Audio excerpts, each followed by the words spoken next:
매일 베스트셀러 작가들과의 만남으로 1년에 300권 읽기의 멋진 도전에 함께하세요. 이 세상에 필요한 것은 단순한 지식이 아니야. 진정으로 필요한 것은 사유하는 힘이다. 그러나 그 사유가 행동으로 이어지지 않는다면 그저 헛된 공상일 뿐이다. 당신이 꿈꾸는 세상, 그대가 진정 원하는 삶을 만들기 위해서는 가장 먼저 해야 할 일이 있다. 그것은 바로 끊임없이 질문하는 것이다. 질문하지 않으면 아무런 변화도 일어날 수 없고, 질문하지 않으면 그 어떤 진리에도 도달할 수 없다. 그러니 이제 그대에게 요청한다. 생각하고 질문하고 두려움 없이 의문을 던져라. 그것이 변화의 시작이다. 나는 이 책을 통해 그대가 단순히 몇 권의 고전을 읽고 끝내는 것이 아니라 그 책들이 주는 통찰을 행동으로 이어가길 바란다. 세상은 질문하는 자들에 의해 진보하고, 남들이 이미 답을 정해놓은 문제들에 도전할 때 우리는 기존의 틀을 깨고 나아갈 수 있다. 그러므로 내가 강조하고 싶은 것은 읽기에 그치지 않고 끝없이 의심하고 생각하고 그 생각을 행동으로 실천하는 것이다. 이 책은 내가 젊은 시절에 읽었던 고전들을 다시금 꺼내어 그들이 현재의 나와 이 시대와 어떻게 연결되는지를 탐구한 기록이다. 젊은 시절에 나는 그 책들에서 개인적인 통찰을 얻었고, 나이를 먹은 후 다시 읽었을 때는 이전과는 또 다른 깨달음을 얻게 되었다. 고전을 읽는 것은 그저 과거를 들여다보는 일이 아니다. 오히려 현재를 더욱 깊이 이해하기 위한 일종의 거울이자, 그 거울을 통해 우리는 우리가 서 있는 위치를 재정립할 수 있다. 나는 지금 이 순간에도 그대가 당연하게 여겼던 모든 것들에 의문을 제기하길 바란다. 한 번이라도 정말 이대로 괜찮은가?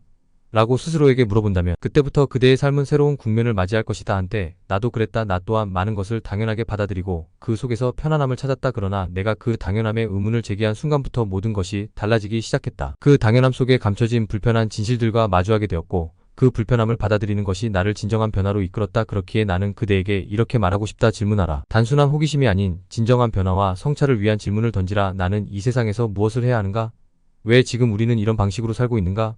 라는 질문을 멈추지 말라. 이 질문들의 답을 찾는 과정에서 그대는 스스로의 삶을 새롭게 발견하게 될 것이다. 이 책에서 나는 다시금 도스토옙스키의 죄와 벌을 마주하게 되었다. 젊은 시절 나는 이 소설을 읽으며 선한 목적을 위해 악한 수단을 사용할 수 있는가? 라는 질문에 깊이 매료되었었다. 주인공 라스콜리니코프의 초일로는 매우 설득력 있게 다가왔고, 당시에 나는 그 사상이 옳다고 생각했을지도 모른다. 하지만 세월이 흘러 다시 이 소설을 읽으며 나는 그 초일론이 얼마나 위험한 사상인지를 깨닫게 되었다. 선한 목적을 위해 악한 수단을 사용하는 것은 결국 그 목적 자체를 훼손하는 결과를 초래할 뿐이다. 도스토옙스키는 라스콜리니코프의 고통을 통해 우리에게 이를 경고하고 있다. 그는 죄를 저지른 후 아무리 대의를 내세워도 그에 따르는 벌을 피할 수 없다는 사실을 보여준다. 나는 그대에게 묻고 싶다. 그대는 스스로를 구원할 수 있는 사람인가? 매일 새로운 생각을 공유하고 싶으시다면 지금 구독과 알림 설정으로 저와 계속 함께해주세요. 아니면 누군가가 그대를 구원해주길 기다리고 있는가?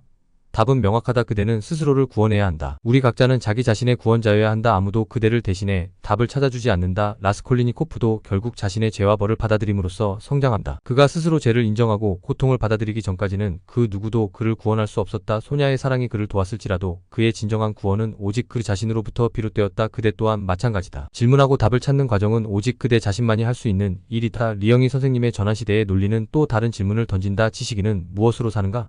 이 질문은 단순히 책을 읽고 생각하는 자들을 향한 것이 아니다. 리영희 선생님은 지식인은 단순히 머리로 사는 자가 아니라고 말한다. 그는 세상을 관찰하고 그로부터 얻은 통찰을 행동으로 옮기는 자여야 한다. 지식은 그 자체로는 무의미하다. 지식은 반드시 현실과 연결되어야 하고 그것이 실천으로 이어질 때만이 의미를 가진다. 만약 지식이 실천과 결합되지 않는다면 그것은 그저 사변적 공허함에 그칠 뿐이다. 그러므로 나는 그대에게 똑같은 질문을 던지고 싶다. 그대는 무엇으로 사는가?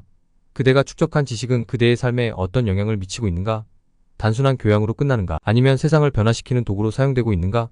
이 책에서 내가 다시 읽은 고전들 속에서 만난 지식인들은 모두 그들의 지식을 세상에 적용하고자 했다. 그들의 생각은 결코 머릿속에만 머물지 않았다. 그들의 사상과 이론은 실천을 통해, 그리고 그들이 속한 사회와의 교류를 통해 살아 숨쉬었다. 그들의 길이 바로 내가 따라가고자 한 길이었다. 이제 그대에게 묻겠다. 그대가 가진 지식과 깨달음은 과연 무엇을 위해 존재하는가? 그저 아는 것에 그칠 것인가? 아니면 그 지식을 통해 세상을 바꿀 것인가?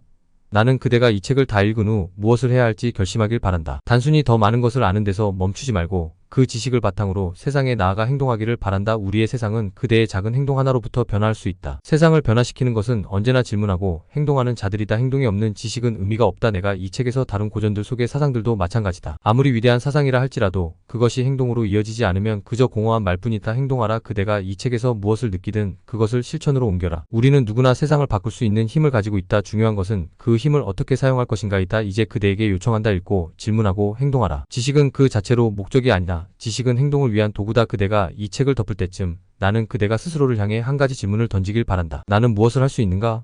그 질문의 답을 찾는 것은 오로지 그대의 몫이다. 그리고 그 답을 행동으로 옮기면 그대는 비로소 진정한 지식인이 될 것이다. 세상은 늘 변화하고 있다. 그 변화의 물결 속에서 우리는 그저 떠밀려갈 수도 있고 스스로 방향을 정해 나아갈 수도 있다. 내가 바라는 것은 그대가 스스로 방향을 정하고 그 변화의 주체가 되는 것이다. 지식을 쌓고 그 지식을 바탕으로 질문을 던지고 그 질문에 대한 답을 행동으로 옮겨라. 그것이 바로 이 책이 그대에게 던지는 가장 중요한 메시지다. 이제 책을 덮고 세상을 향해 나아가라. 그리고 그대만의 답을 찾아라. 그것이야말로 진정한 읽기의 완성이다.